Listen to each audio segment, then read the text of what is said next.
You might have noticed a change in your neighborhood lately. Yep, Sprint stores are now T-Mobile stores. Now that Sprint is T-Mobile, you get more coverage, value, and benefits than ever before. We've invested billions to bring our 5G from big cities to small towns across America. And great coverage is just the start. From high-speed mobile hotspot data to weekly deals and giveaways, our customers get tons of great benefits. Head to your new T-Mobile store to learn more.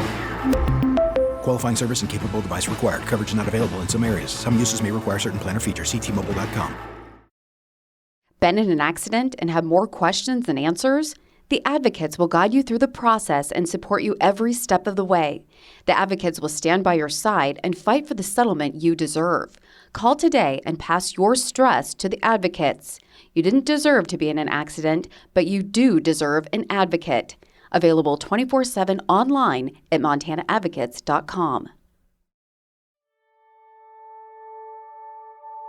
If you knew my sister, she considered you family. If you needed something, my sister would take the shirt off her back, the last roll of toilet paper out of her house, and she would give it to you. She really cared for her family, always wanted to know what they were doing and her friends, and very protective of her family and friends. I think that if we had her body and we could have a proper goodbye, that it wouldn't be so hard. But there's still that unknown. We've had nothing to the extent where we haven't found the body.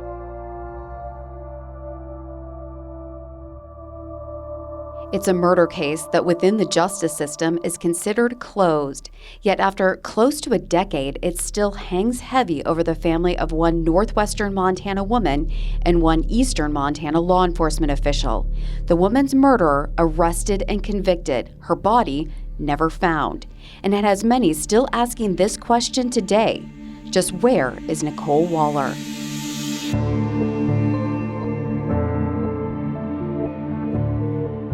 Welcome to Montana Murder Mysteries. I'm your host, Angela Marshall.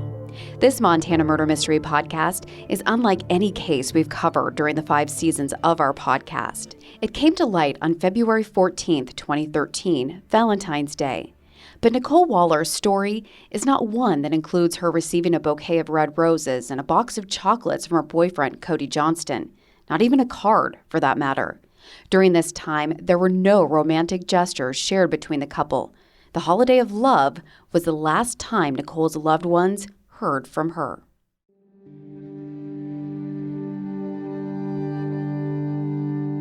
Well, this one time, my sister and I actually had been fighting, and somehow a dining room kitchen chair broke, and I think it was because we were roughhousing. And my sister and I... That is Carmen Keebler, Nicole's oldest sister. It has been 8.5 years since Carmen last saw her sister alive.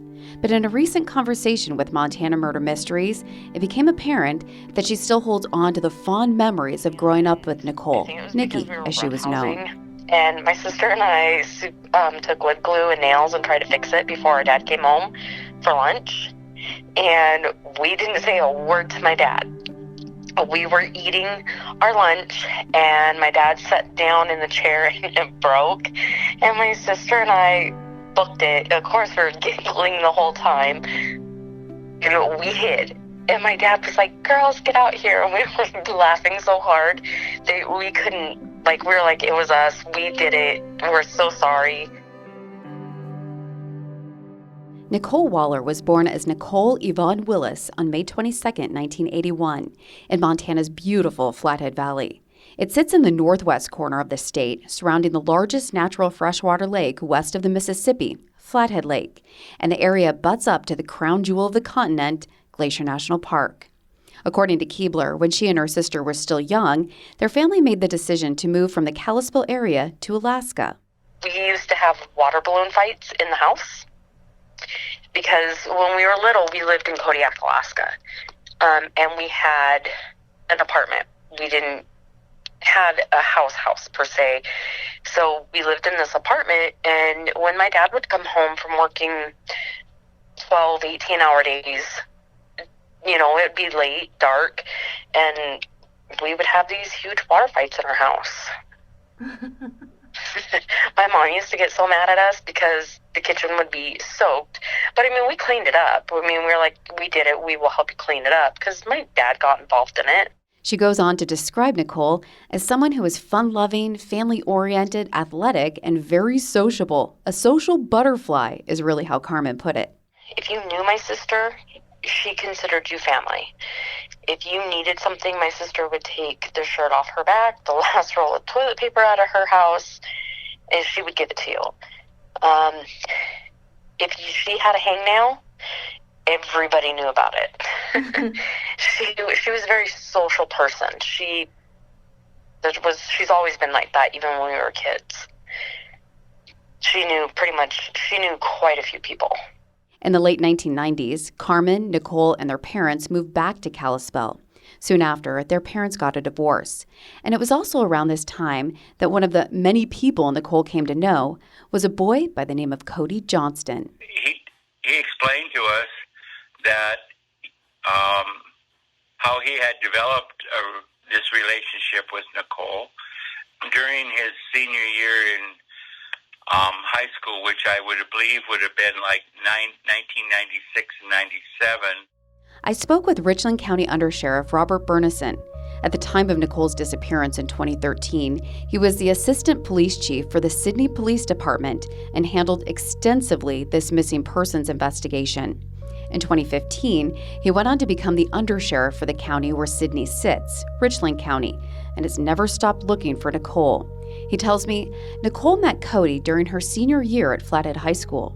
He left Sidney and attended school in the Kalispell area for a while. And during that time, he developed, friendship with this Nicole Wall.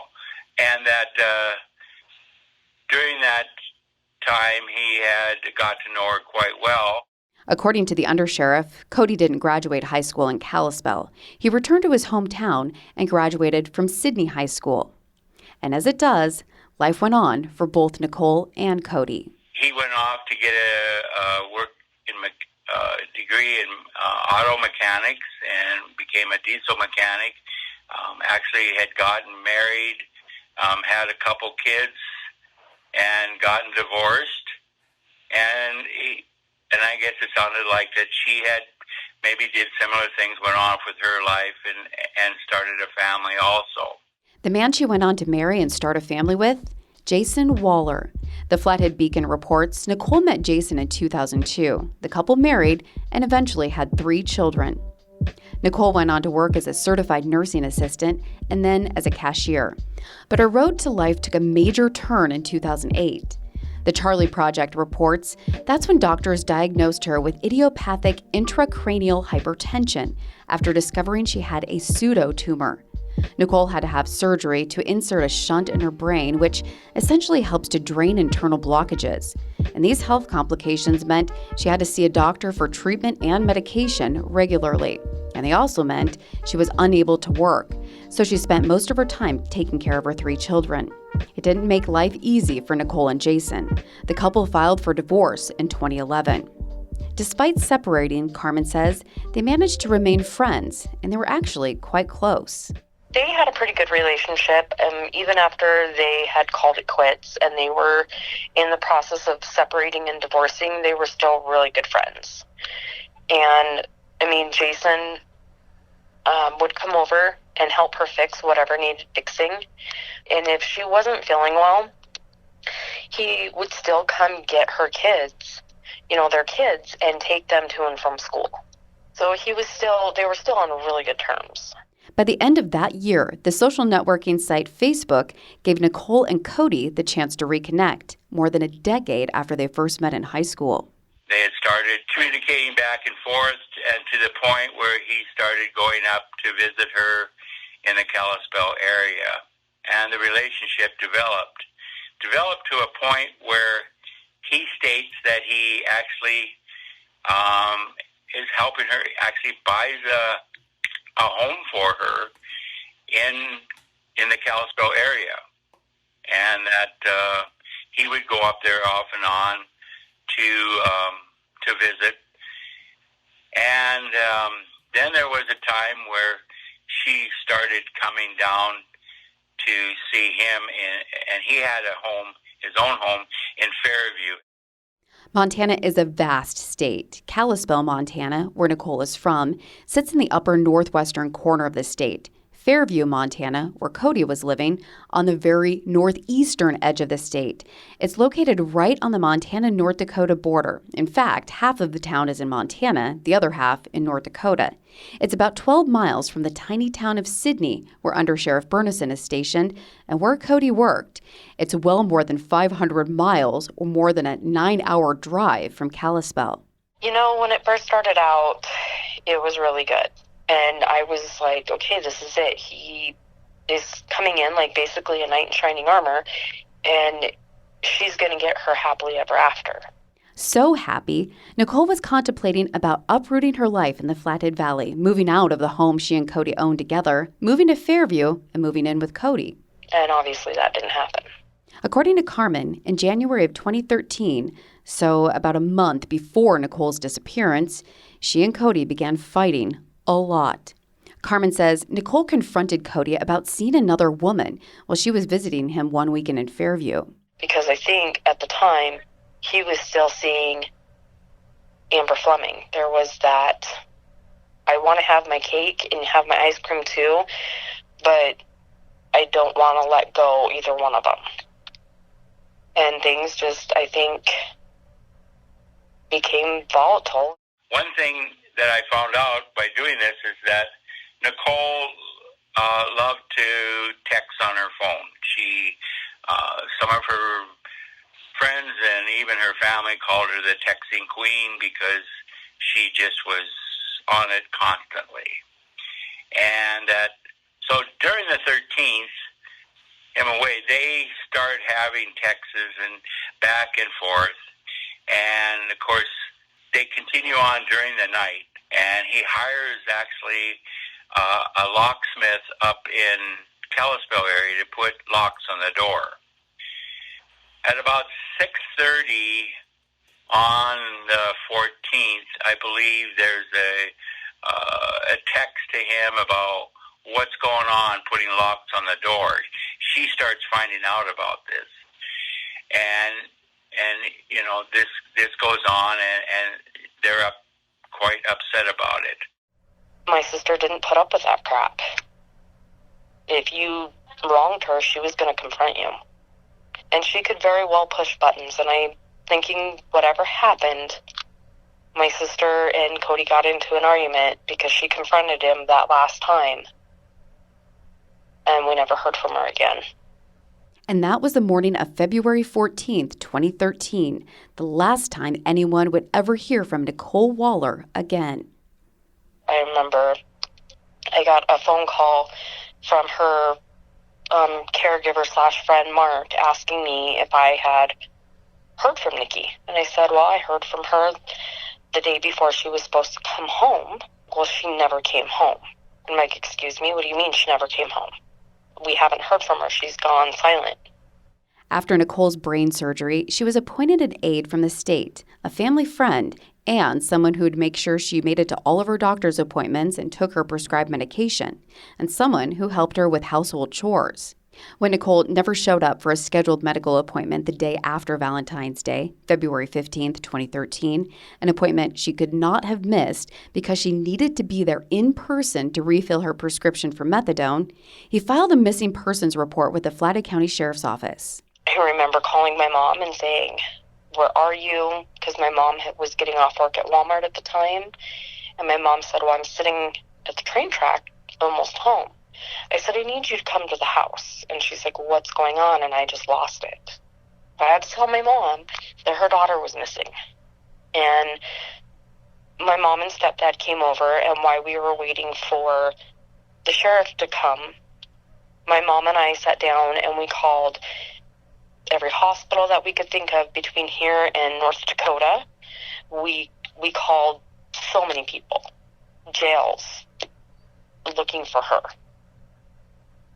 The next thing, my I got knocked on the door, and my daughter at the time, my youngest, went running to the door, and she answered it. I was like, no, but I was right behind her, and here's two gentlemen. One's obviously a sheriff, and the next thing I know, there's a gentleman flashing me his badge saying I'm from the FBI.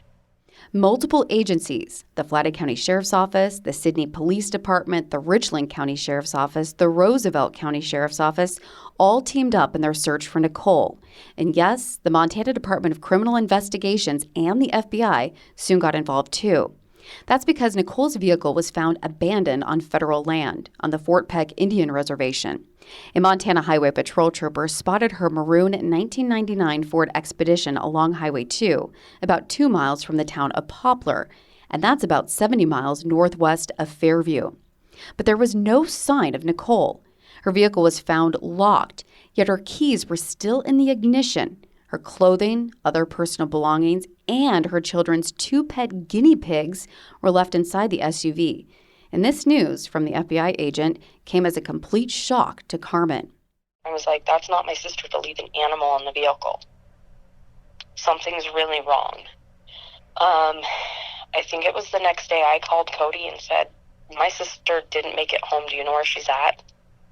Did something happen that she decided not to come home? And he dropped the F-bomb and was like, no, I haven't seen her. And that was, I didn't get anything out of it after that. Following Nicole's disappearance, the days turned into weeks, and the weeks turned into months, and no one, Carmen, Nicole's ex-husband, her 3 children, her friends, her caretaker, received a word from her. There was just no trace of my sister. It was the weirdest thing. Because at the time, her debit card, she didn't use her debit card.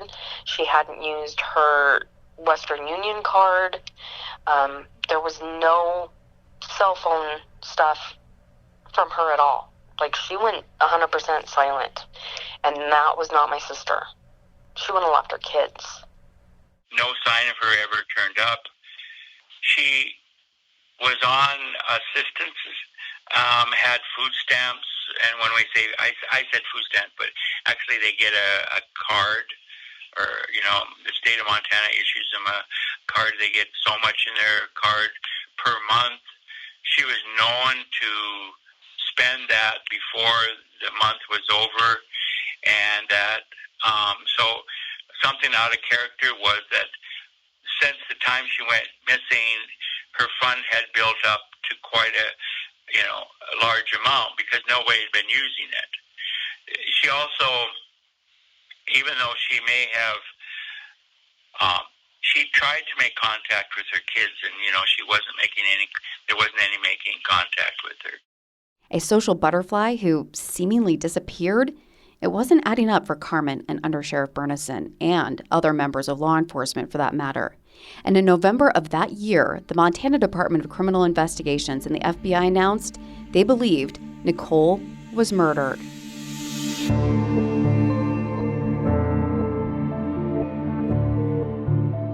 Still to come on Montana Murder Mysteries. And I can't say that just because somebody doesn't want to talk to you, that means they're guilty. Once I found that he had moved the vehicle and then, was trying to find things and then just clammed up and wouldn't talk to us, that's when I really, I said, this is more, this is a homicide investigation. It was intense. There was a lot of high emotions. Being in the same courtroom as him and then his wife and his child. There was a lot of anger. There was a lot of guilt because I thought, well, maybe I should have gone over with her. If I could have changed that, I would have. From a missing persons report to a murder investigation, how law enforcement caught and convicted Nicole Waller's killer while there is still no trace of Nicole Waller, and what family and law enforcement are doing today to find her body, to find a sense of closure from this tragedy. It's all coming up on the next episode of Montana Murder Mysteries. Thank you for listening to Montana Murder Mysteries. If you like the show, make sure to subscribe and share it with your friends. And don't forget to leave us a review. If there's a case you would like me to cover, feel free to reach out to me on my professional Facebook page, Angela Marshall, ABC Fox MT, or send me an email by going to montanarightnow.com, clicking on the Featured tab, and then on Montana Murder Mysteries. From there, you'll be on the Montana Murder Mysteries webpage, and you'll find a button to send us tips. Montana Murder Mysteries is researched, written, and produced by myself, Angela Marshall, with sound editing and design by Joe Lassar. See you next week with Just Where's Nicole Waller, Part 2.